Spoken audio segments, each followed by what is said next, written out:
My sister came back from her camping trip acting completely normal, then I noticed her reflection in the mirror wasn't matching. My sister Lily went missing for 3 days during a solo camping trip in the deep woods of Washington. The police had completely given up hope, but on the 4th morning, she simply walked through the front door, smiling and acting like absolutely nothing had happened. She claimed she had just gotten lost her phone, and spent the night sleeping under the stars. My parents were crying tears of joy, hugging her, and cooking her favorite breakfast. Everyone was relieved, but from the moment she sat down at the kitchen table, a sickening feeling started gnawing at the bottom of my stomach. Lily looked exactly like my sister, she talked exactly like my sister, and she even remembered all our childhood jokes, but something about her posture was completely wrong, almost as if her skin didn't quite fit her bones properly. The real terror set in later that evening. Around p.m. I walked past her bedroom door, which was cracked open just an inch. Lily was sitting at her vanity table, brushing her long hair while staring straight into the mirror. I froze in absolute horror as I looked closely at her reflection. The physical Lily in the room was raising her right hand to brush her hair, but the reflection in the glass was completely still, staring back at her with a wide, unblinking grin. Suddenly,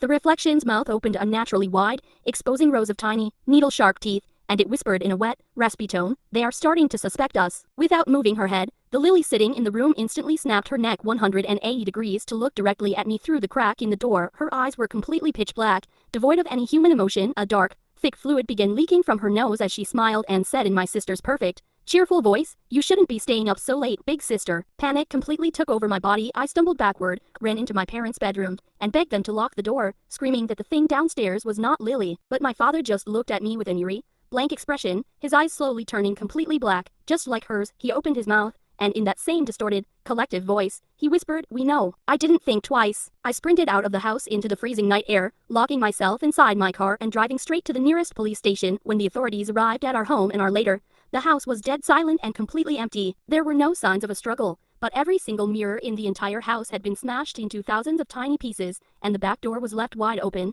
with massive, non-human footprints leading straight back into the dark woods.